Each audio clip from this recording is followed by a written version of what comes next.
세기 23장에서 25장까지의 말씀입니다. 25장 18절까지인가요? 네, 거기까지 읽는 본문이었어요. 굉장히 많은 내용들을 우리가 또 다룹니다. 제가 한번 23장에는 무슨 내용이 있는가 볼까요?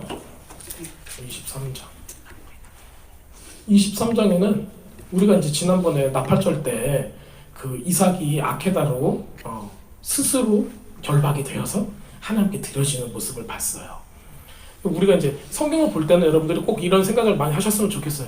1차적으로 봤을 때는 묶였어 이 정도예요. 그런데 우리가 그 안에 영적인 면을 본다면은 그 이상의 의미들이 있는 겁니다.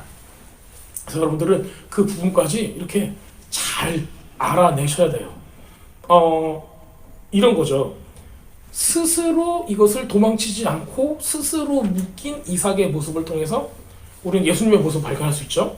우리를 위해서 기꺼이 그 죽음을 감당하신, 또 뭘 발견할 수 있냐면요, 아버지가 나의 사랑하는 독생자 아들을 기꺼이 그 죽음 가운데로 몰아넣는 거예요.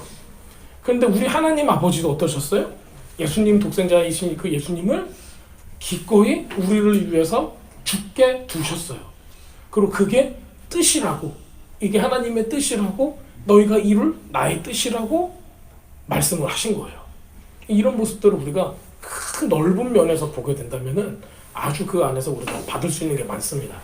그래서 이 사라가 죽고 나서 이렇게 기록을 하고 있어요. 창세기 23장 1절에는 사라가 127세를 살았으니 이것이 곧 사라가 누린 횟수라, 이렇게 나와 있어요. 그래서 하예이 사라라고 해요. 예. 우리는 이제 이때 어떤 의미가 있어요? 사라가 127세를 살고 죽었다예요. 그렇죠? 그런데 여러분들도 이제 이런 거 한번 생각해 보셨으면 좋겠어요. 돌아가시잖아요. 누군가가 돌아가실 때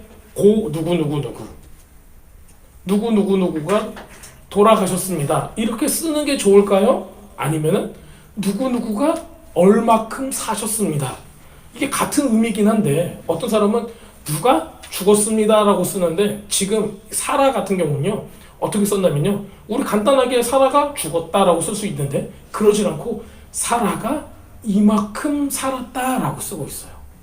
그러니까 초점이 이 사람이 죽었다라는 거에 초점을 맞추질 않아요. 그러니까 성경 건성으로 읽는 사람은 사라가 죽은지도 모를 거예요. 그렇지 않을까요? 사라가 얼마큼 살았습니다 라는 데 초점을 두고 있어요. 그래서 이 히브리 전승에 보면은 어떤 일이 있었는가, 제가 지난번에도 말씀드렸지만 사라가 이 사실을 알았어요. 아브라함이 자기 아들을 죽이러 간다는 사실을 알았어요. 근데 그 엄마의 마음이 어땠을까요? 그래서 그 엄마가 하는 기도가 어떤 기도였냐면은, 나를 대신 제물로 바치고 우리 아들을 살려주세요 라는 기도를 하면서 거기를 이제 쫓아가다가 이제 여기서 이제 죽게 되는 그 모습을 가지고 있어요. 그래서 이 쇼파를 불 때 우리가 테루아 테키야 이제 하면서 부르잖아요. 거기서 뽀붕 뽀붕 뽀붕 하고 세 개 부르는 거 있죠? 이게 곡하는 소리 같다라는 거예요.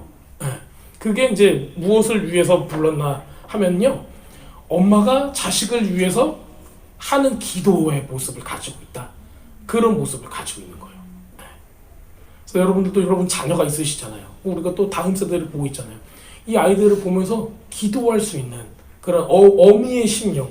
우리가 이제 지난주에는 그 수냄 여인이 자기 아들을 살리기 위해서 그 엘리사 앞으로 나갈 때 아무 말도 하지 않고 곧장 모든 게 나를 방해하고 나와 동의하지 않는다 할지라도 그렇게 달려가는 그 모습을 우리가 볼 수가 있었어요. 근데 그런 모습들을 볼 때 어머니의 마음이 얼마나 지금 이 세대 가운데 필요한가. 여러분들, 우리 다음 세대, 우리 자녀를 포함한 우리 다음 세대가 모두 다 우리에게는 이삭이고 우리에게 죽어가는 비전이고 하나님의 언약인 거예요. 이런 모습들이 여러분들 가운데 더 있으셨으면 좋겠습니다. 그래서 어떻게 보면은 사라의 죽음은 이삭 같은 경우는요 실제로 죽었다라고 표현하는 게 맞아요. 왜냐하면 피를 제물, 그때 당시에 제물은 피를 다 빼고 목을 쳐서 죽였었는데 피가 다 빠져서 이미 기절을 한 상황 가운데 있었으니까요. 예수님도 마찬가지죠. 예수님도 죽음을 경험하고 오셨던 것처럼 이삭도 그런 모습을 가지고 있는 거예요. 그러면 그 상황 가운데 우리 사라는 알지 못했지만은 사라의 중보로 말미암아서 어느 부분은 하나님께서 그 중보를 들으신 게 분명히 있을 거라고 저는 생각을 하고 있어요. 여러분들도 우리 모든 사람들이 죽음에 이를 만한 어려움 가운데 우리가 있을 수가 있잖아요. 우리 어린 세대부터 어른들까지 나이를 초월해서 우리는 그런 어려움 가운데 처할 수가 있어요. 근데 누군가가 나를 위해 기도한다면은, 그리고 내가 누군가에게 내 생명을 대신 취할 정도로 내 생명을 대신 취해주세요라고 할 정도로 여러분들이 누군가를 위해서 그렇게 기도할 수 있다면 하나님께서 그것을 또 가지고 역사를 하실 겁니다. 그래서 어떻게 보면은 지금 사라가, 우리는 이걸 되게 허무하다고 생각할 때가 있어요. 사라가 127세를 살고 죽었는데 이삭이 죽었다는 소식을 듣고 그걸로 쇼크해서 죽었어, 이렇게 생각을 한다면은 허무해, 그렇게 생각할 수가 있는데, 그게 아니라 제가 지금 말씀을 보면서 느끼는 거는 사라가 자기 생명을 내놓고 중보하고 기도에 대한 어떤 잉태로 말미암아 이삭에게 생명을 준 것처럼 그렇게 보여지는 거예요. 네. 근데 이게 지금 우리 다음 세대를 향해서 우리에게 필요한 거예요. 여러분들이 말씀이라는 생명의 씨앗을 가지고 있잖아요. 이것을 정말 해산하는 그 심령으로 우리 다음 세대에 이 생명을 넘겨주지 못한다면은 우리의 부르심을 성취하지 못하는 겁니다. 우리는 전부 다 어미의 부르심이 있잖아요. 예. 여러분들만 다스리는 자로 끝나는 게 아니에요. 왜냐면은 사례의 이름은 뜻은 뭐였어요? 공주, 다스리는 여주인, 그 다스리는 여자의 모습을 가지고 있었어요. 근데 그 사례라는 이름이 정말 좋은데 그 다음에 하나님께서 이삭을 낳게 해주시면서 주신 이름은 사라가 된 거예요. 예. 그때는 열국의 모든 열방의 어미라는 이름을 주신 거예요. 자, 여러분들이 엄마라는 이름을 받기를 원하세요? 아니면은 귀부인이나 이렇게 여왕이나 이런 게 더 좋다고 생각하세요? 그럼 저는 기본적으로 세상적으로 생각한다면은 여왕 이런 거 있잖아요. 예. 권력 있고 존귀하고 이런 게 더 좋죠. 여기 엄마로는 아이들이 속썩이고 그래도 내가 다 참아야 되고, 예, 오해받는 것도 많고, 그렇게 어려운 일을 다 했는데도 불구하고 나중에 이 티네이저 되면은 이놈 자식들이 엄마를 그렇게 힘들게 하고 이러잖아요. 그럼에도 불구하고 주님께서는 이 변화되는 가정 가운데서 이 사례가 믿음을 취하고 나서는 어미로 불려지는 그런 역사를 우리가 보게 됩니다. 그래서 오늘 우리가 지금 보고 있는 사라가 이만큼 살았습니다 라는 것은 이 모든 과정을 통해서 사라는 처음에 이 모습이었지만 믿음을 통해서 성숙해져서 어미가 된 모습, 그 다음에 그 어미는 자기 아들을 위해서 생명까지도 바칠 수 있는 그런 어머니의 모습으로 발전되는 것을 보게 됩니다. 그래서 결국에는 사라는 자기의 목숨을 담보로 해서 이삭을 살린 거나 마찬가지로 보고 있어요.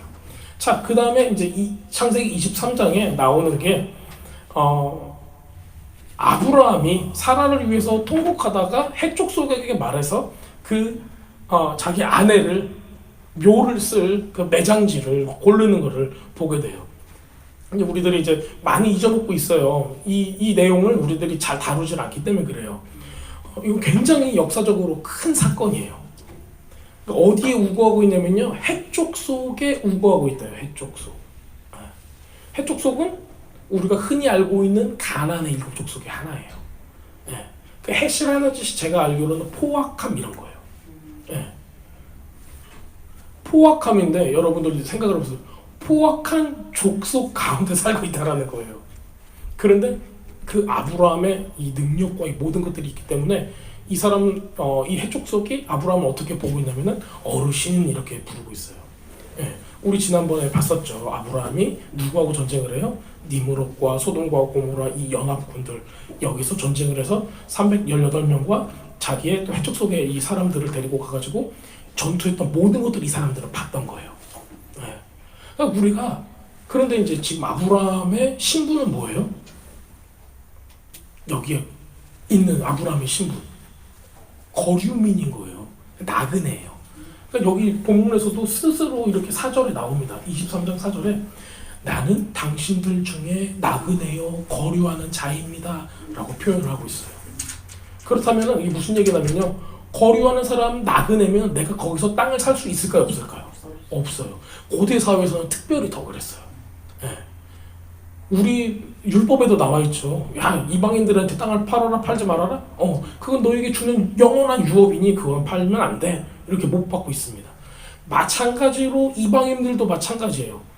거류민들 나그네들한테 땅을 팔면은 분명히 저것으로 인해 우리 땅을 뺏길 것이다 라고 다 알고 있어요. 그런데 이 땅을 하나님께서 주시는 역사가 일어나는데 누구 때문에 지금 주게 돼요? 사라가 죽게 돼서예요. 아브라함 여태까지 여기 살았었잖아요. 마므레 상수리나무 앞에서. 그런데도 땅은 못 샀어요.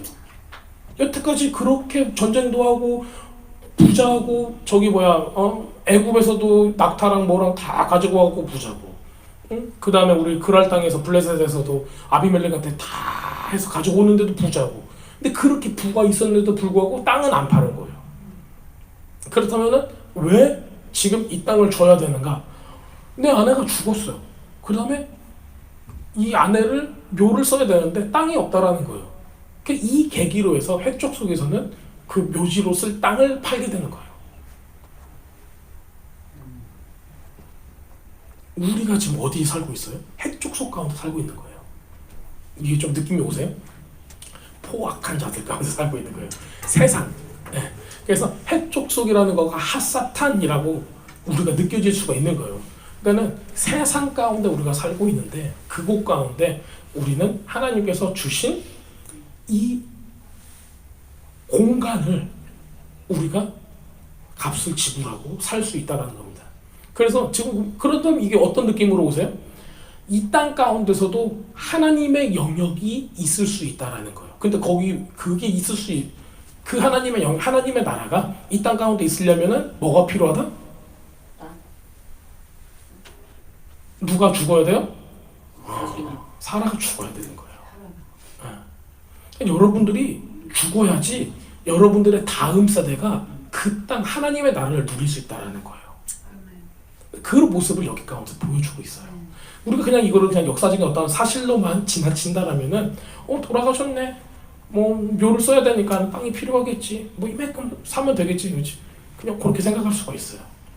근데 사라의 죽음으로 인해서 있을 수 없는 일이 지금 일어나고 있는 거예요. 여태까지 그 돈 많았던 아브라함은 이 땅을 살 수가 없었어요. 사라의 죽음으로 인해서 그 길이 열리는 걸 보게 됩니다. 여러분들도 여러분들 안에서 여러분들 가족을 위해서 죽을 듯이 기도하고 정말 순교하는 마음으로 한다면은 있을 수 없는 일이 일어나는 거예요. 그게 돌파예요. 근데 우리가 이런 생각을 많이 하죠. 내가 죽어버리면 뭐 나가 무슨 상관이야. 좀 억울하지 않으세요? 내가 살아있을 때 그 영광을 누려야지. 이런 생각 안 해보세요? 그런데 나의 죽음도 주님 안에서 유익합니다.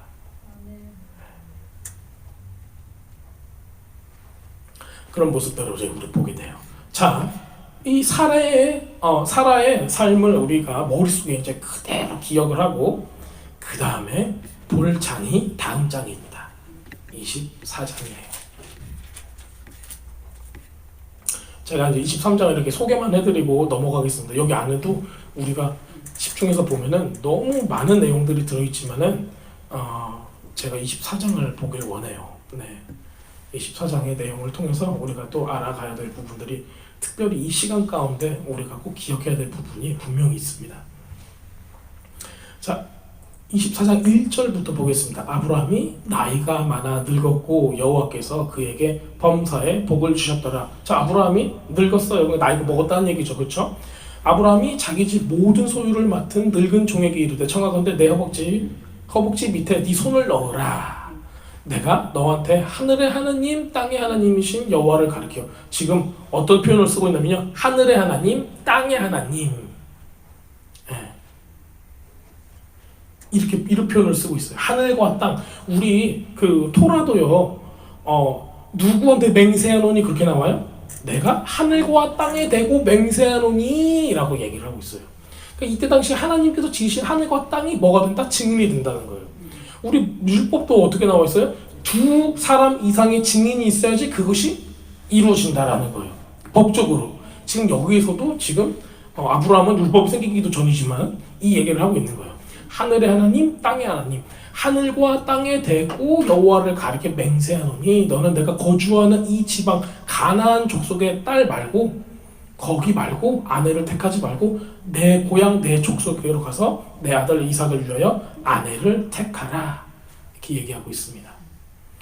종이 이르되 여자가 나를 따라 이 땅으로 오려고 하지 아니하거든 내가 주인의 아들을 주인이 나오신 땅으로 인도하여 돌아가리까 이렇게 물어봅니다. 그럴 수도 있죠. 저 신부 될 사람이 신랑을 데리고 와야지 자기도 가겠다는데요. 데리고 가볼까요? 그랬더니 뭐라고 얘기해요? 아브라함이 그에게 이르되 내 아들을 그리로 데리고 돌아가지 아니하도록 하라. 가지 말라고 해요. 자, 우리가 조금 더 설명을 하고 가보겠습니다. 실제로 허벅지 밑에 네 손을 넣어라. 이게 이제 맹세의 표현이에요. 맹세의 표현. 예. 우리가 맹세를 할 때는 여러 가지 모습으로 맹세를 할 수가 있어요. 그런데 지금 여기에 나와 있는 맹세의 표현은 아주 괴상망측한 거예요. 여기는요, 허벅지 밑이라는 거는 여러분들 허벅지 밑에 누가 손 넣으면은 깜짝이야 그러지 않겠어요? 예. 그런데 이게 어떤 관용 어구냐면요, 생식기 밑에 손을 넣으라는 얘기예요. 그게 무슨 의미냐면 고대 사람들은 생식기는 우리가 흔히 얘기하는 씨앗을 의미를 하고 있어요. 그러니까 그 생식기가 만약에 남자의 생식기가 없다고 하면은 자기 후손이 생길 수 있어요, 없어요? 없어요. 그러면 자기 대는 여기서 끊기고 자기의 모든 유업과 재산은 여기서 끊어지는 거예요.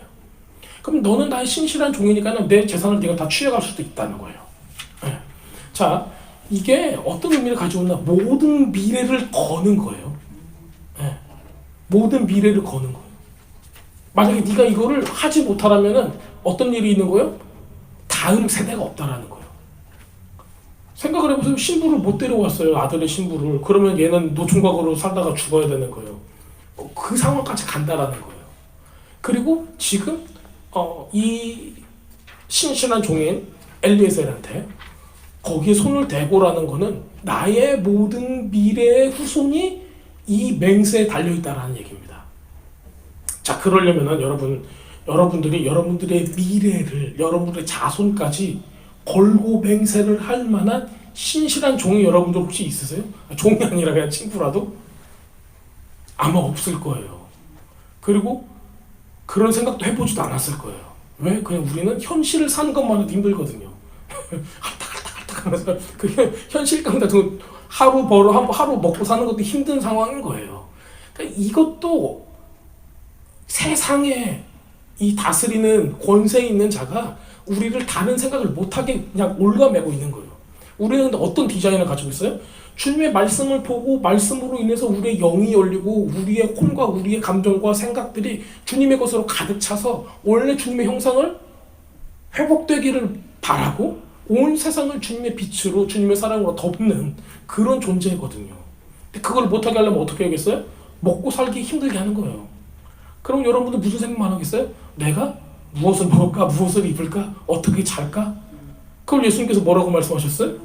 이거는 이방인들이나 하는 거야 말씀하시잖아요. 그래서 솔로몬의 옷보다도 더 아름다운 뭐를 보라? 들에 핀 백합화를 보라. 참새를 보아라. 네, 새를 보아라. 저거는 뭐 농사도 안 짓는데 저렇게 잘 먹고 포동포동해졌잖아. 이렇게 얘기하는 거예요. 네. 우리가 일할 때와 일하지 않을 때, 하나님께 맡길 때와 맡기지 않고 내가 얽매여 있을 때로 생각을 해보세요. 그렇다고 여러분들이 당장 이렇게 모든 일을 다 집어치고 이렇게 하라는 게 아니라 그 믿음의 단계와 시간이 있는 거예요. 그 시간대 우리가 더 집중해서 하나님 일을 할 수 있는 그런 것들을 준비를 하시기 바랍니다. 지금 마지막 때잖아요. 우리가 선교를 갈 때, 우리가 모여서 기도할 때, 이럴 때가 우리한테는 필요한 거예요. 네, 우리 다음 세대를 위해서 중보하는 시간, 그런 시간들이 필요할 때 모입시다 했을 때 딱 모일 수 있는 그 정도의 여유가 여러분들이 항상 준비를 해놓는 거예요. 시간적인 여유, 재정적인 여유, 마음의 여유 전부 다. 네. 이런 게 꼭 필요합니다. 무슨 얘기하다가 이런 얘기를 하지?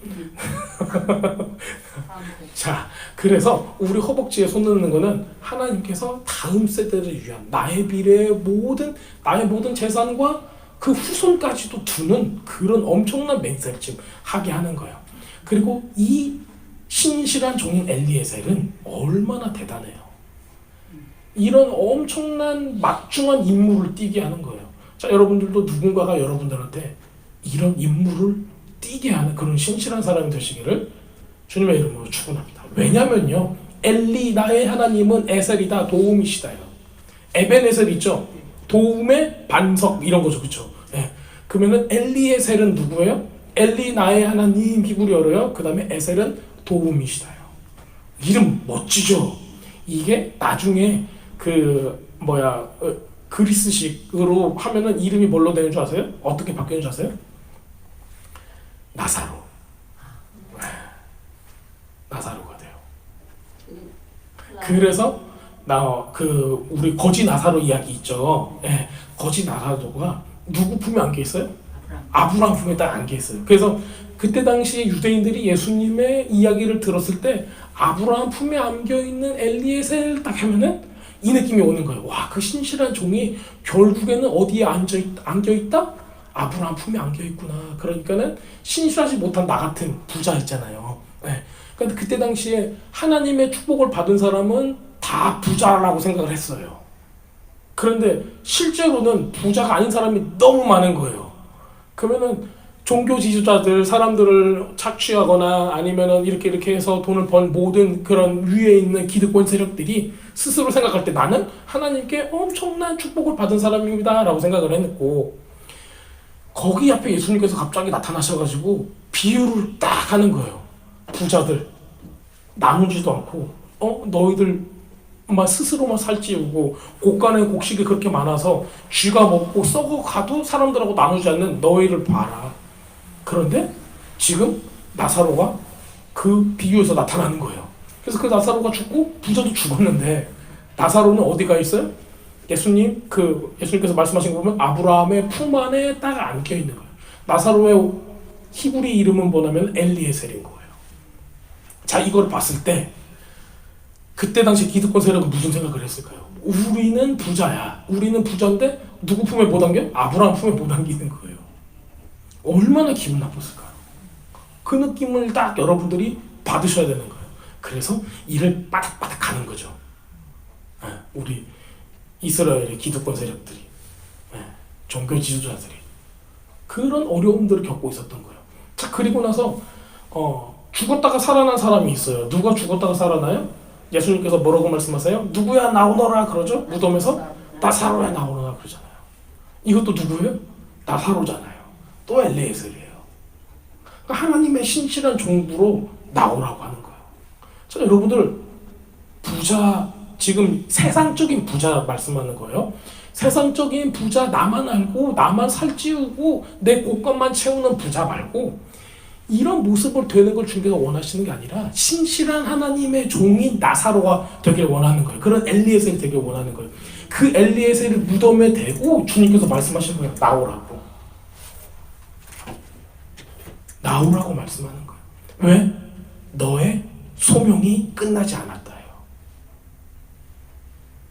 지금 여기 아브라함의 허벅지 밑에 손을 든 엘리에셀은 마지막 지금 하나님의 소명이 딱 있는 거예요.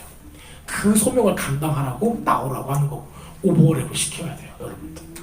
그러니까는 우리 바리새인들이나 사두개인들이 보고 얼마나 야올랐겠어요. 우리 빼고 저 사람이 엘리에셀이고 저 사람이 나사로고 우리는 쏙 빠지고 지금 그 상황 가운데 있다는 거를 우리 신약하고 여러분들이 잘 오버랩을 시켜서 보시면 좋을 것 같습니다. 자, 신기하게 아들 이삭은 이방 땅이 아니라 지금 가나안 땅에 있잖아요. 여기를 벗어나지 말라고 그래요. 원래 아브라함이 나왔던 그 하란 땅이잖아요. 결국에는 하란 땅으로 돌아가지 말라는 거예요. 왜요? 왜 그럴까요? 아니 신부는 거기서 가져오라고 하고 아들은 거기 가지 말라고 그러고 어떻게 하라는 거예요 이게? 자, 가나안 땅에 있는 신부는 취해야 돼요? 취하지 말아야 돼요? 말아야 돼요, 그쵸? 예. 네. 왜요, 근데? 여기도 여자고 저기도 여잔데? 어? 저기 우상숭배. 하나님 땅은 우상숭배 안 해요. 우상숭배하죠, 그쵸? 예, 예. 어차피 우상숭배로 따지면 똑같아요. 예. 자, 그런데 왜? 가나안 땅 여자는 안 되고 저기 하란 땅에 있는 저기 메소포타미아잖아요. 예, 귀신으로 따지면 조금 더 셀 것 같아요. 근데 거기 가서는 신부를 취해오라 그래요. 왜 그럴까요? 다 이방인이에요, 그렇죠? 그 아브라함조차도 이방인이에요. 어떻게 보면 아브라함은 하란 땅에서 왔으니까. 자, 아브라함은 지금 어떤 사람을 원했냐면요, 하란 땅, 즉 자기의 시족이에요, 시족. 자기 시족을 원한 거예요. 다른 족속이 아니라 자기와 같은 혈통을 가진 사람을 원했던 거예요. 자, 이것도 이제 영적인 의미가 있습니다. 그거는 제가 읽어가면서 이거를 말씀을 드리도록 하겠습니다. 자, 그런데 이삭은 가지 못해요, 거기에. 야, 거기 시족이 있다면서요. 우리의 뭐 친척들이 있을 거 아니에요. 가서 괜찮은 신부감을 데려오려면 제가 직접 가는 게 낫지 않을까요? 이삭한테도 그렇게 얘기할 수도 있어요. 근데 이삭은 그렇게 해요, 안 해요? 못하게 했어요. 네, 가나안 땅을 가지 말래요. 가나안 땅, 좀 요 헤브론 이쪽 있잖아요. 이쪽은 하나님께서 너와 너의 후손에게 주리로 약속한 그 땅이에요. 근데 이삭은 그 땅을 떠나지 말라고 하는 거예요. 야곱은 떠나요, 안 떠나요? 야곱이 누군가는 아시죠? 네. 이삭의 아들은 누구예요? 삼삭? 야곱이죠. 또 야곱하고 또 누가 있어? 에서 나오잖아, 그렇죠? 네. 그런데 야곱은 신부를 얻기 위해서 어디로 가요? 어디로 가요? 가요. 어디로 가? 외삼촌 사는데. 라반 사는데. 여기로 가는 거예요 지금. 네, 똑같은 데예요 지금 가는 데하고. 자, 그럼 생각을 해보세요. 지금 자기 이삭일 때는 자기는 못 가겠는데 자기 아들일 때는 또 가게 해요. 왜요 또? 우리가 생각하고 있는 모든 경계의 벽을 허물어야 돼요, 여러분들은 지금. 자, 생각을 해보세요. 지금 이삭은 부르심이 어떤 부르심이냐면요, 예수 그리스도의 예표예요. 그래서 예수님은 어디를 통치하고 어디에 머물러야 되냐면 가나안 땅에 머물러야 되는 거예요. 네. 다른 데로 가면 안 되는 거예요. 왜냐면은 그곳이 바로 언약의 땅이기 때문에 그래요. 네. 그래서 이걸 보여주고 싶은 거예요, 하나님께서 상징적으로. 네.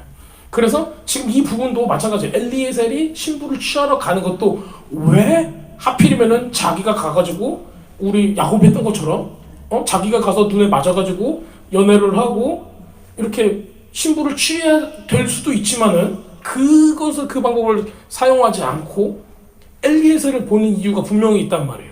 그거를 오늘 읽어가면서 조금 더 제가 나누도록 하겠습니다. 그게 무엇 때문에 그럴까? 이제 읽다 보면은 좀 답이 나와요. 자, 7절 봅니다. 하늘의 하나님 여호와께서 나를 내 아버지 집과 내 고향 땅에서 떠나게 하시고, 지금 내 아버지 집하고 고향 땅으로 다시 돌아가라고 한 거예요. 근데 이제 아브라함 스스로가 나를 이곳에서 나오게 했어, 이 얘기한 거예요. 내게 말씀하시며 내게 맹세하여 이르시기를 이 땅을 내 씨에게 주리라. 바로 이 땅, 지금 헤브론이에요. 그가 그 사자를 너보다 앞서 보낼지라, 천사를 먼저 앞서 보낼지라, 네가 거기서 내 아들을 위하여 아내를 택할지라. 누군가가 신부를 택하라는 거예요. 신실한 종만이 할 수 있다라는 거예요. 여러분들 이거 머릿속에 넣으셔야 돼요. 알았죠? 자, 만일 여자가 너를 따라오려고 하지 아니하면 나의 이 맹세가 너와 상관없이 되라니 그에게 맹세하였다. 오직 내 아들을 데리고 그리로 가지 말라. 이에 아브라함의 종은 허벅지 아래 손을 넣고 그 일에 대해서 맹세를 할 수가 있었습니다. 너하고 상관없어. 만약에 그 여자가 안 온다고 하면은 저주는 없어, 너한테. 책임은 없을 거야. 걱정하지 마. 이렇게 얘기를 하는 거예요. 자, 이에 종이 그 주인의 낙타 중 10피를 끌고 갔는데 아브라함의 낙타 10피의 10마리 주인의 모든 좋은 것을 가지고 떠나 메소포타미아로 가서 나홀의 성에 이르러. 자, 나홀의 성, 하란 땅의 나홀의 성이에요. 자, 저기 뭐야, 나홀의 성이, 나홀이 제가 지난번에 무슨 뜻이라고 제가 말씀드렸죠? 코골이, 잠자는 코골이, 나홀하고 자는 거 생각을 하시면 돼요. 코골이에요. 자, 여기 있는 사람은 뭐 하고 있다? 영적으로 잠들어 있는 거예요. 네. 만약에 영적으로 깨어 있으면 아브라함처럼 이게 다 하나님의 언약을 따라서 왔겠죠, 그렇죠? 근데 여기 있는 사람들은 아브라함 택함을 받아서 나왔지만 지금 이 사람들은 자고 있는 거예요. 네. 그 상황이 있습니다. 자, 10마리예요. 낙타 10마리. 여러분들 제가 예전에 저기 털사 오클라호마에 살고 있었을 때, 공부했을 때 거기에 비행기를 조종하는 파일럿 학교가 있었어요. 그 파일럿 학교에 어떤 사람들이 만나면은 중동, 여기 사우디 같은 데서 온 돈이 많은 친구들이 많이 왔어요. 왜? 파일럿을 배우려고, 비행기 조종하는 걸. 그래서 파일럿을 하면은 자기 마음대로 이렇게 왔다 갔다 하면서, 우리 저기 뭐라 그래요, 두바이 같은데 그런 항공사 해서 돈을 많이 벌 수 있다고 해가지고 거기서 이제 항공 기술을 배워가지고 다시 중동으로 돌아가요. 그 비자 받고 이제. 그래서 근데 그거를 하면은 국가에서, 사우디에서 보조금이 나와요. 집값, 뭐 품위 위주비 뭐 해서 뭐 엄청난, 그때 얘네들 엄청 부자였어요. 근데 얘네들이 이제 자기의 부를 과시할 때 어떻게 과시하는 줄 아세요? 우리 집에 금으로 만든 페라리가 있어 막 이런 얘기 안 해요. 어떤 거 할 거예요. 실질적으로 중동 사람들은 어떻게 하냐면 우리 집에 낙타가 몇 마리 있어요. 한국 사람들은 옛날에 이런 거 있어요. 소가 우리 2필이 있어. 그래가지고 우리 농사 질 때 소 2마리가 막 빵빵 하고, 너네들 다 삽 가지고 하지? 이런 느낌 있잖아요. 근데 낙타가 그렇게 엄청난 부의 상징인 거예요. 근데 지금 낙타가 10필이래요. 그러면은 아브라함은 이거를 낙타 10필을 가지고 아내를 구하러 가면은 어떤 느낌인 줄 아세요? 페라리 10대를 쫙 몰고 가는 거예요. 쫙 퍼레이드 하면서. 자, 그럼 여러분 시집 가고 싶어요? 안 가고 싶어요? 가고 싶다니까요. 지금 지금 이 상황인 거예요. 그냥 낙타라고 해서 냄새, 낙타 똥냄새 이런 생각하시면 안 되는 거예요. 게다가 거기 위에다가 뭐를 지금 가득 했어요? 주인의 모든 좋은 보물들을 낙타 10필에다가 잔뜩 해가지고 가는 거예요. 여러분들 페라리 문을 탁 열었더니 그 안에 구찌백부터 해가지고 막 모든 액세서리와 모든 게 다 거기 안에 들어가 있는 거예요. 상상도 안 되죠. 왜냐면 우리는 그런 거 본 적도 없으니까. 네. 지금 그 상황 가운데 지금 엘리에셀이 자기 자기가 종이니까 자기 주인의 아들을 위한 아내, 신부를 찾기 위해서 그 모든 것을 가지고 가는 거예요. 자, 낙타가 10마리예요. 10마리, 열은 뭐냐면요, 꽉 찬 회중의 숫자예요. 이스라엘에서는 저기 포로기 이후에는 이런 얘기가 있어요. 랍비들이 야, 우리 회중, 그러니까는 세네고그라고 하죠. 회당을 만들려면은 사람이 필요해, 그렇죠? 사람이 필요한데 동네 사람들 다 모았더니, 조그만 마을이라서 모았더니 120명이 됐어. 120명. 그런데 여기서 우리는 뭐가 더 필요한다? 10명의 신실한 사람이 필요하다 얘기를 하는 거예요. 의인 10명. 그래서 의인 10명이 있어야지 회중이 된다. 그러니까 하나님의 교회가 된다라고 얘기를 하는 거예요. 그래서 10명은 교회를 상징해요. 회중을 상징하는 거예요. 자, 그래서 제가 드리는 말씀이에요. 우리가 이 적어도 회중 10명에서 이제 시작을 해야 돼요. 지금 우리가 아직 이런 말 하면 안 되죠, 그렇죠? 네. 아직 500명밖에 없어요 지금. 그러니까 여러분들 1000명이 좀 돼야 돼요. 1000명이 되고 그 다음에 우리가 더 많은 숫자들. 그러니까 제가 이제 숫자 때문에 뭐라고 하는 게 아니라, 마지막 때는 하나님을 갈망하는 사람들이 그냥 멍하고 있으면 안 돼요. 영이 깨어날 수 있는 사람들은 다 같이 모아서 예배드리고 해야 되는 거예요. 네. 여러분들 주위에 불신자, 낙심한 사람, 상처받아서 교회 안 나가는 사람, 팬데믹 이후에 정신 못 차리고 있는 사람 흔들어 깨워야 돼요. 지금 어디에 있어요? 나홀 성에 있는 거예요. 잠자고 있는 거예요. 제가 말씀드리는 거는 잘 신앙생활 열심히 하고 있는 사람 말고 이 나홀 성에 있는 사람이에요. 나홀 성에 있는 사람은 여러분들도 지금 나홀 성에 있을 수도 있어요. 정신 차리시고 오셔야 돼요. 자, 이제 제가 힌트를 좀 드렸죠. 나홀 성에 왜 가는가? 잠자고 있는 신부를 깨우기 위해서 가는 거예요. 누가 갈 수 있는 거예요? 신실한 주님의 종 엘리에셀만이 갈 수 있는 거예요. 자, 여기서 우리가 보통 우리 주석에서는 어떤 식으로 나와 있냐면요. 엘리에셀은 성령님을 상징한다. 그래서 주님의 신부를 이렇게 데리고 온다. 저는 그것도 맞다고 생각하는데 그것보다 한 걸음 더 나가면요. 우리에게 주시는 소명이에요.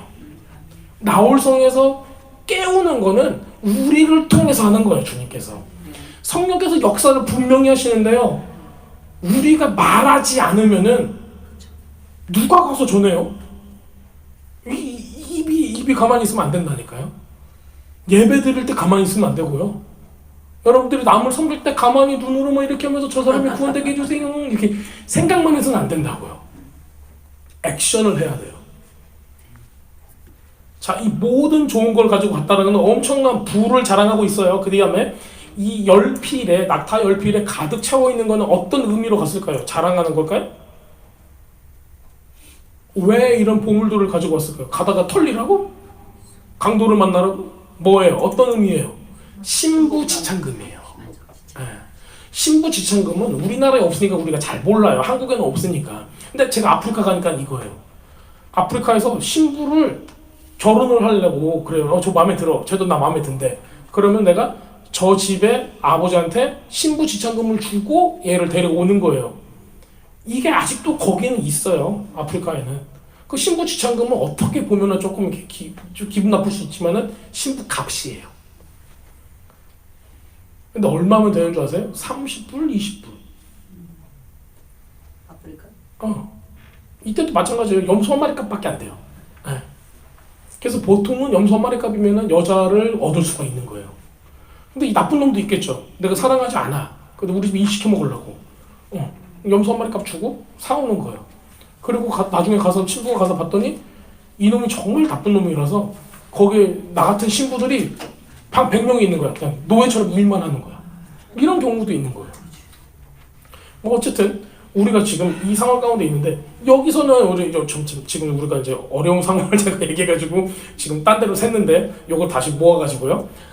하지만 우리 하나님은 아브라함은 신부지창금으로 엄청난 액수의 이 금액을 가지고 신부로 가져가요. 이게 무슨 의미예요? 예수님의 피값이에요. 예수님의 피값은 페라리 10대에 보물을 가득 채운 것보다 더 값지다라는 거예요.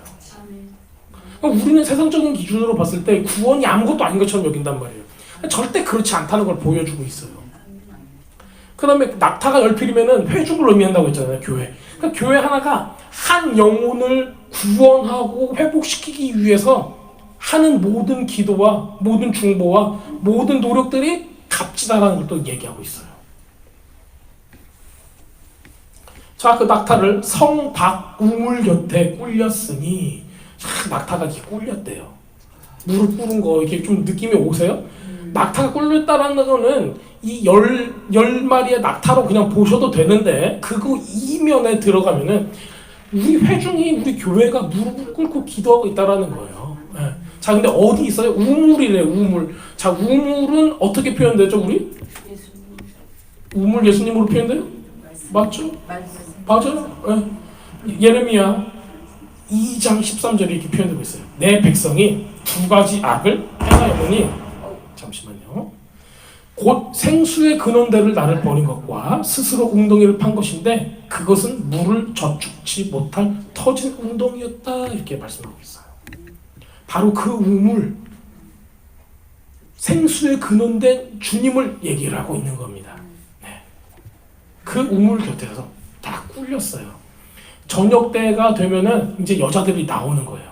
그래서 물을 퍼다가 더울 때를 지나서 물을 퍼다가 집으로 갖고 가서 그날 저녁을 이렇게 하고 또 다음날 되면은 나오는 거죠. 근데 이게 고대 근동사회에서는 너무 당연한 일이었어요. 그래서 낙타를 가지고 성 밖에 우물마타만 있으면은 그 동네 여자는 다 볼 수 있어요. 엄마들이 나올까요, 안 나올까요? 엄마들, 할머니들 나와요, 안 나와요? 안 나온다고요. 그 누가 나오겠어요? 그 집에 시집안간 처녀들이 일을 야 이거 좀 해라 해서 나온단 말이에요. 거기까지 나올 정도면은 게을러요, 안 게을러요? 안 게을러요. 네.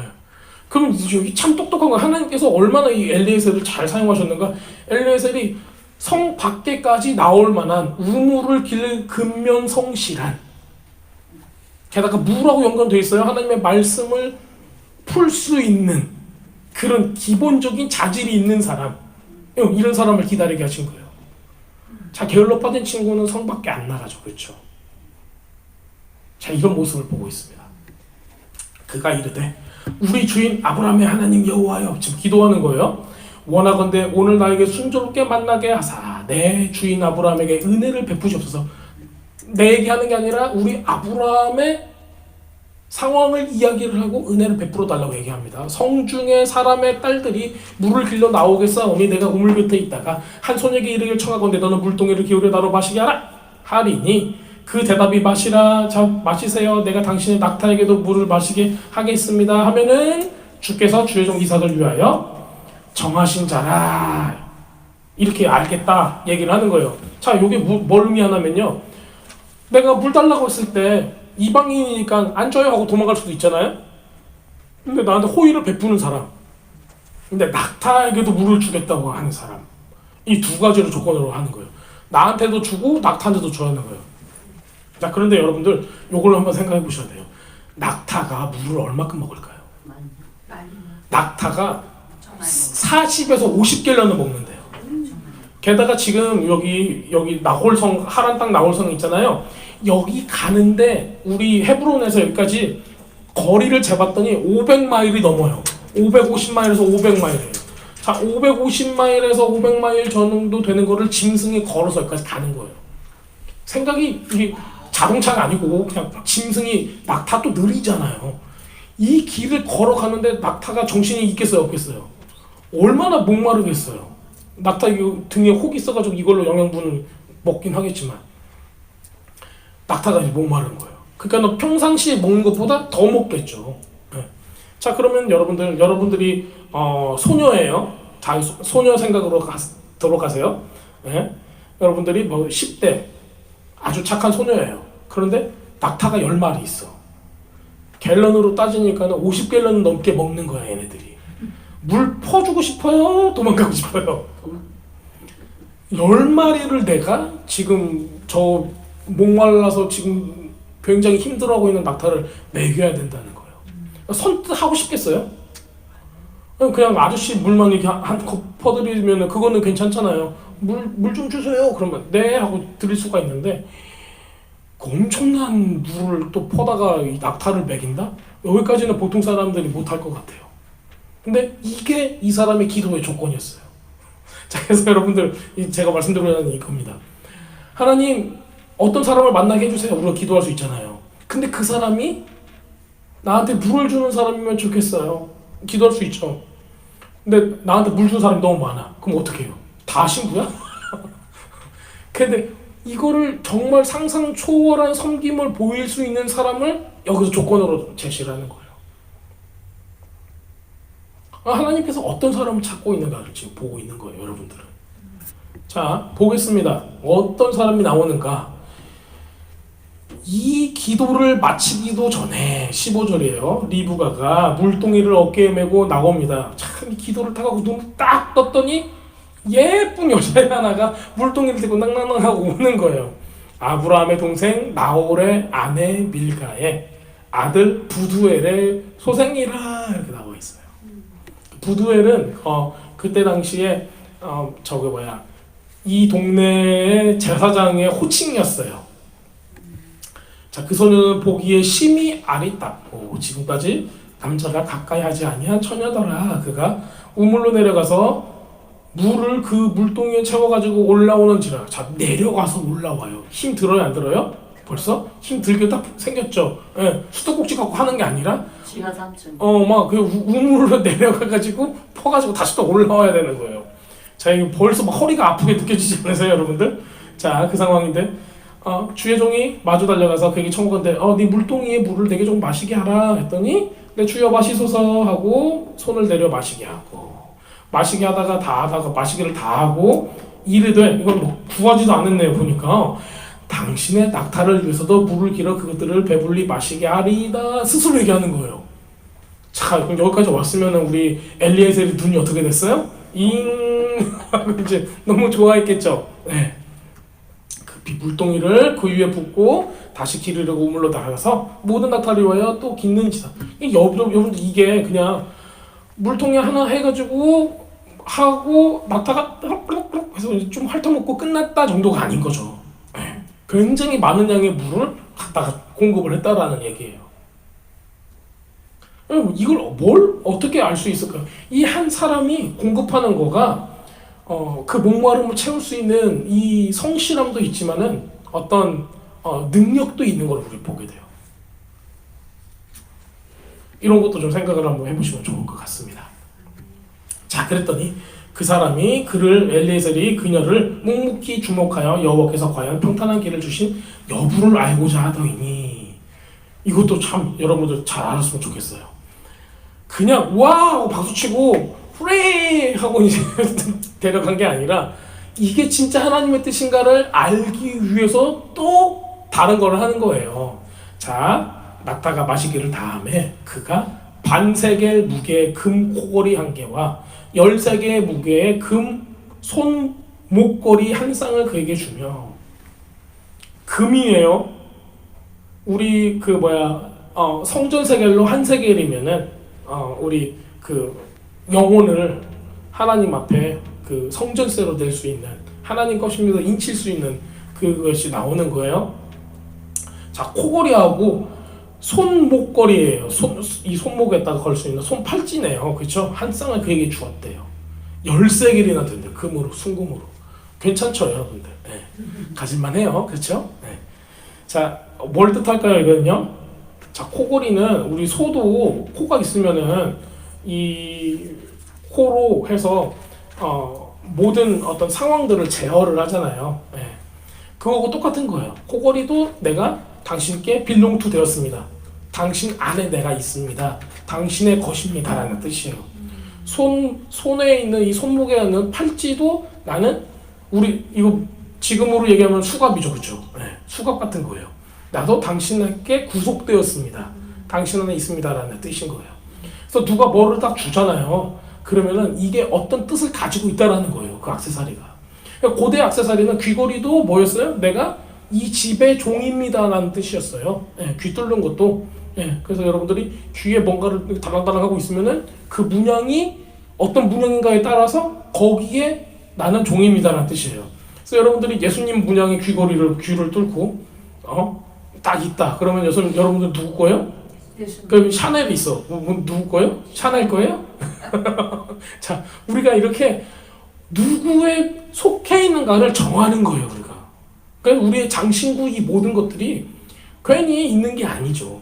예, 옛날부터는 이 장신구들을 통해서 그냥 나 잘났어 이 모습이 아니라 내가 나의 위치와 신분과 어느 집안에 있다, 어느 가정 가운데, 어느 가문 가운데 내가 있다라는 걸 보여주고 있는 겁니다. 게다가 나의 어떤 그 위치와 어떤 상태까지도 보여줄 수 있는 그런 것을 나타냅니다. 자, 네가 누구의 딸이냐? 청하건대 내게 말해라. 네 아버지 집에 우리가 유숙할 곳이 있느냐? 이렇게 얘기합니다. 그랬더니 그 여자애가 이렇게 얘기를 해요. 나는 밀카가 나홀에게서 나온 아들 부투엘의 딸입니다. 우리 집에 집과 사료가 족하고 유숙할 곳도 있습니다. 자, 이에 그 사람이 여호와께 머리 숙이 경배하고 이거 맞다. 하나님께서 주신 분이다. 이렇게 얘기를 하고요. 나의 주인 아브라함 하나님 여호와를 찬송하나이다 하고 주님께 경배하고 이렇게 갑니다. 왜 그랬냐면요. 내 주인의 동생 집이잖아요. 그러니까는 그 집에서 이렇게 나오는 거예요.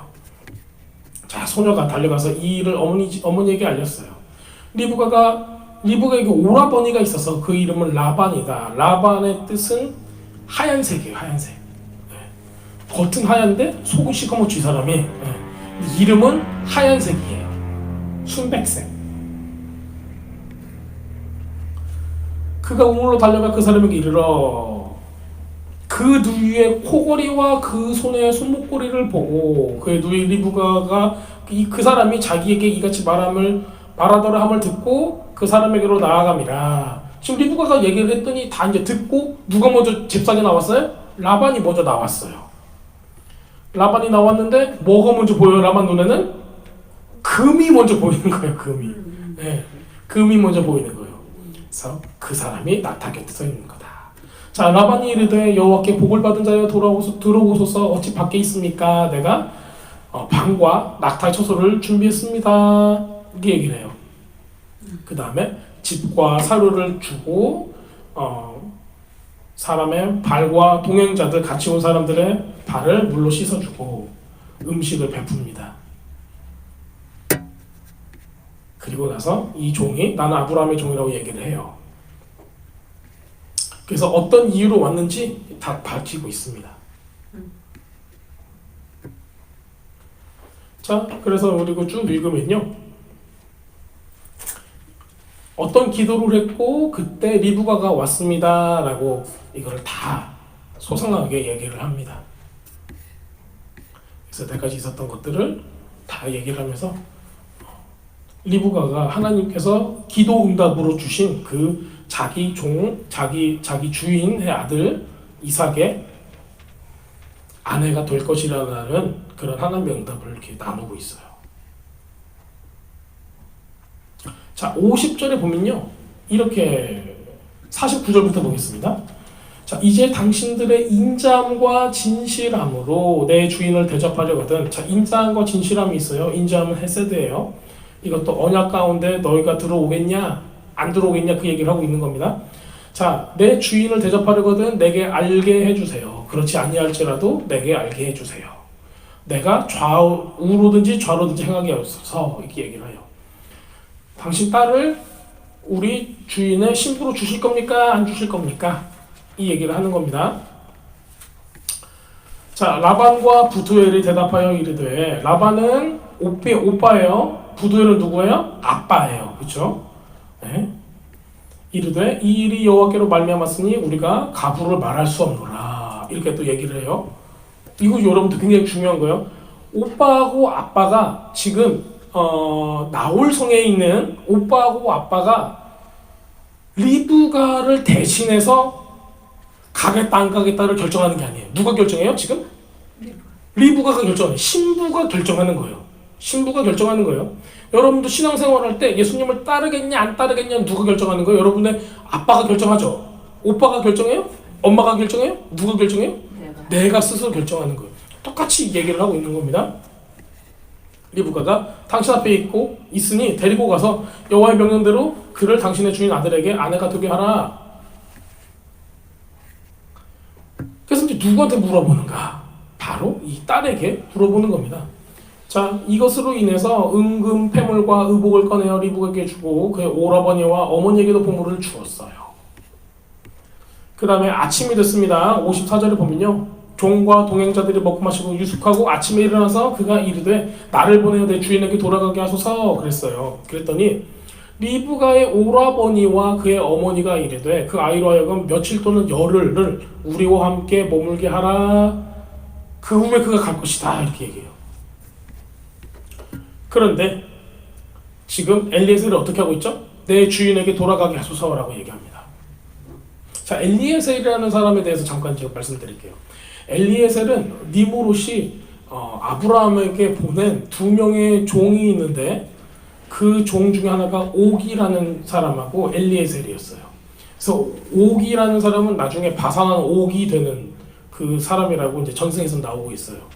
그리고 엘리에셀하고 이 옥이는 니므롯이 왜 아브라함에게 줬냐면은 아브라함이 한 행적을 전부 다 스파이하라고 보낸 거예요. 그런데 아브라함이 엘리에셀을 진실하게 대했기 때문에 엘리에셀이 아브라함 편이 돼버립니다. 그 다음에 아브라함의 진실한 종이 돼서 계속 쫓아다니는 모습으로 이렇게 계속 등장을 해요.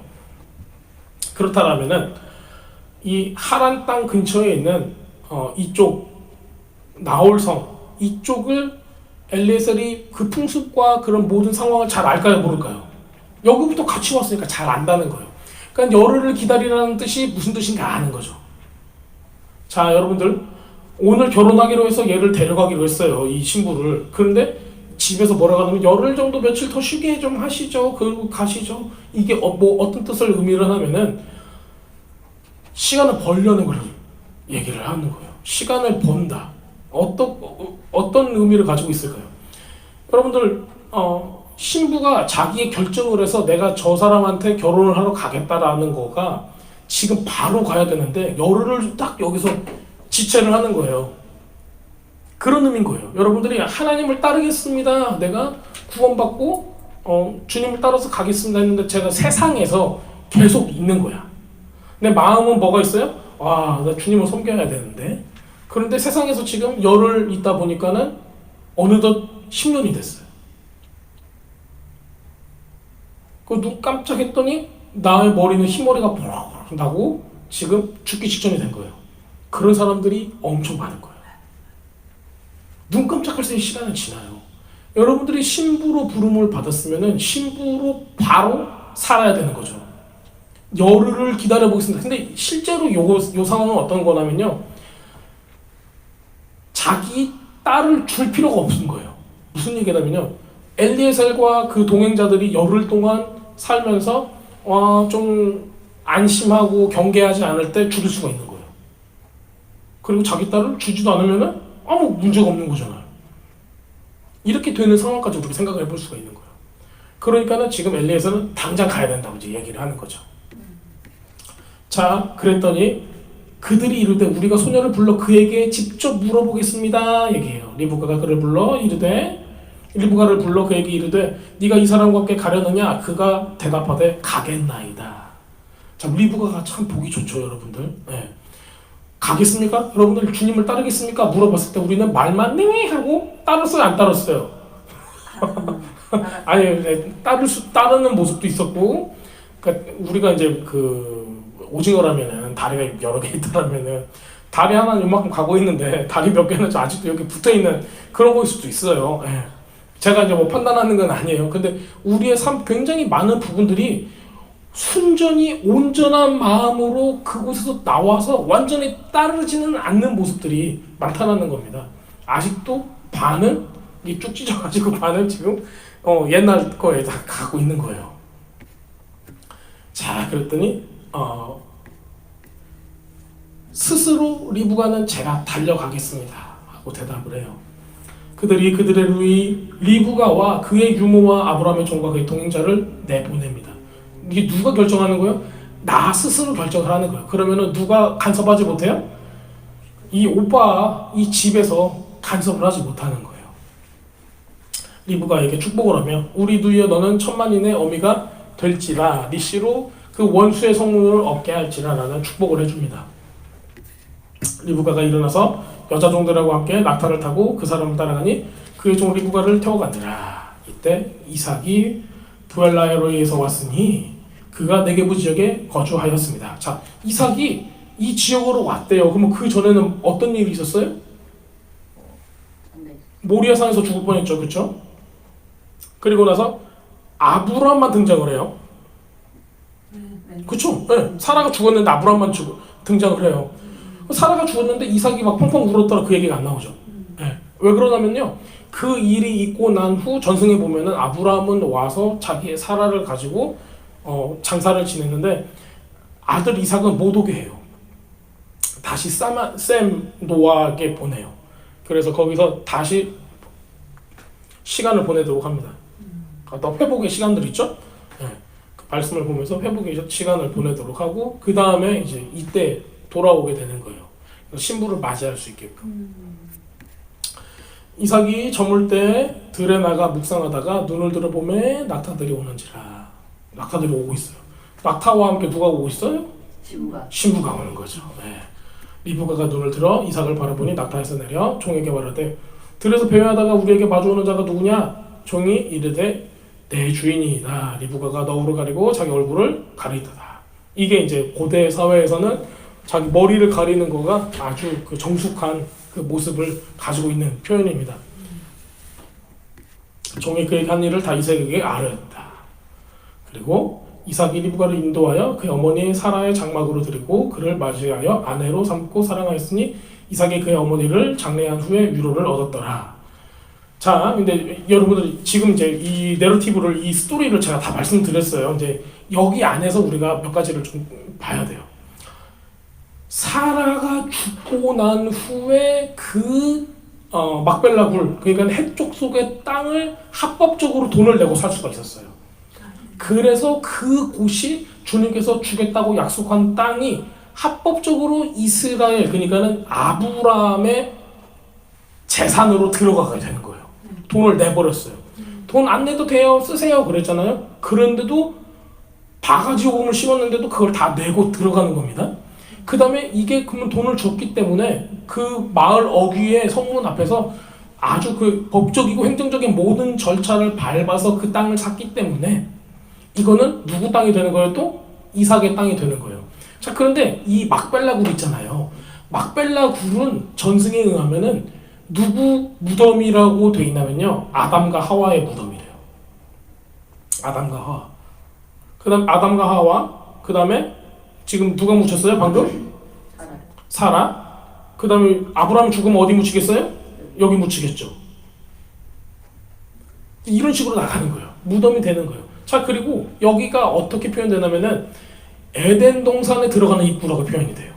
왜 그러냐면요, 제가 생각해 보니까 그래요. 진짜 그 무덤으로 들어가면 에덴 동산에 들어갈 수 있는 어떤 초자연적인 어떤 문이 열리는 게 아니라 아담하고 하와가 육을 벗어버려요. 죽었다는 그러잖아요. 그러면 육을 벗으면 그 다음에 영은 어디로 가겠어요? 하나님께 가는 거니까 거기가 이제 에덴 동산의 입구로 표현이 되고 있는 거예요. 자, 어쨌든 그 땅을 합법적으로 사게 되는 거예요. 자, 그러면은 그 사라의 부르심이 어디로 가겠어요? 지금 리브가로 오는 거예요.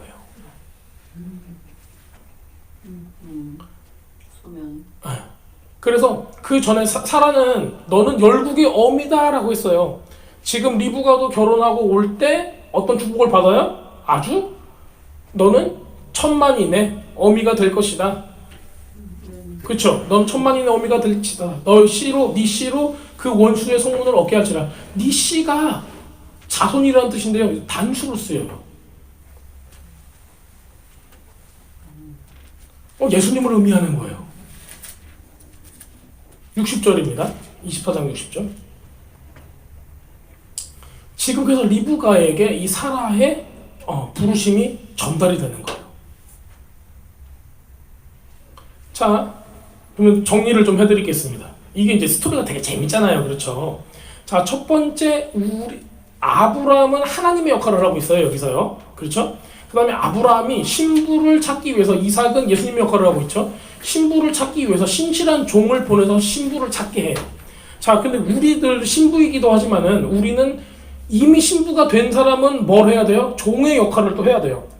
그래서 여러분들은 지금도 신부를 찾기 위해서 나가야 돼요. 그러려면은 아브라함의 그 허벅지 밑에 손을 대고 맹세를 할 수 있는 정도의 그런 헌신과 결단이 필요한 거예요.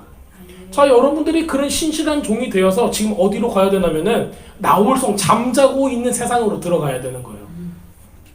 근데 가나안 땅을 얘기하는 게 아니에요. 지금 어떤 걸 의미하냐면요, 아브라함의 혈통을 얘기하고 있는 거예요. 자, 아브라함의 혈통은 도대체 뭘까요? 육적인 혈통으로 가면은 우리가 봤을 때 아브라함의 혈통 우리가 알 수 있어요. 그런데 우리가 이 세상에 살아가면서 우리는 누구예요? 아브라함의 자손이에요, 아니에요? 혈통적으로가 아니라 믿음 안에서는 아브라함의 자손이에요. 그렇죠? 네. 그러면 그런 아브라함의 자손, 여기서 이제 우리가 예정설이 여기 들어가는 거예요. 주님께서 예비해 놓으신 주님의 신부가 있다라는 거예요. 지금 엘리에셀도 누군지를 몰라요. 근데 그 사람을 만나게 해달라고 기도를 했어요, 주님께. 똑같습니다. 우리가 전도를 할 때, 무엇인가를 할 때 하나님께서 예비해 두신 아브라함의 혈통, 즉 믿음의 자손이 분명히 있을 거예요. 주님 만나게 해주세요. 그 사람은 이런 거를 할 겁니다. 얘기를 하는 거죠. 그 기준 중에 하나가 예쁘다일까요? 네, 맞아요. 맞아요. 리브가 예쁘게 하고 왔어요. 네. 자, 근데 인간적인 눈으로 볼 때 아름다움이 아니에요. 이게 영적인 아름다움인 거예요. 아멘. 네. 그리고 하는 행동들을 보세요. 낙타에게 물을 먹이고 모르는 사람한테 친절을 베푸는 그런 모습들이 있죠. 이런 모습들을 우리가 또 볼 수가 있는 거예요. 아멘. 자, 여러분들 그러면 우리가 이제 많이 이렇게 정리가 된 것 같아요. 주님께서 주시는 하나님의 아브라함의 믿음 안에서의 후손들을 될 사람들, 즉 주님께서 택하신 사람들을 지금 찾으러 그 신부를 찾으러 여러분들이 떠나셔야 된다는 거예요. 아멘. 그렇게 되면은 그 사람은 그 여러분들이 찾은 그 사람 있잖아요. 그 사람은 누구의 소명을 이어받는다? 신부로서의 사라의 소명을 이어받는다는 거예요.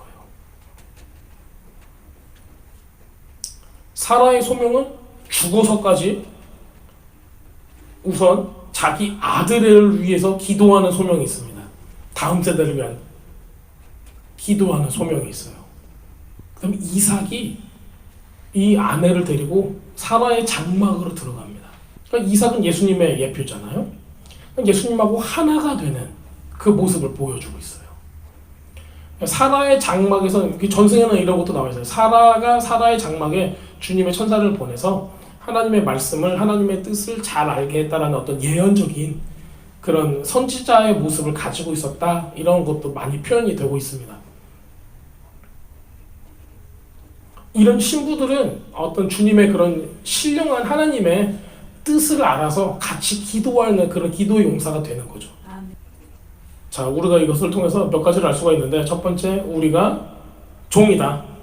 그리고 우리는 또 신부이다. 하나님께서 우리를 구원하셨을 때도 그런 마음으로 신부의 값을 주고 사셨다. 그리고 우리가 종으로 나갈 때는 그 신부의 값을 주님께서 이미 우리에게 주셨기 때문에 우리의 공동체가 그 영혼을 위해서 기도하며 그 값을 지불하고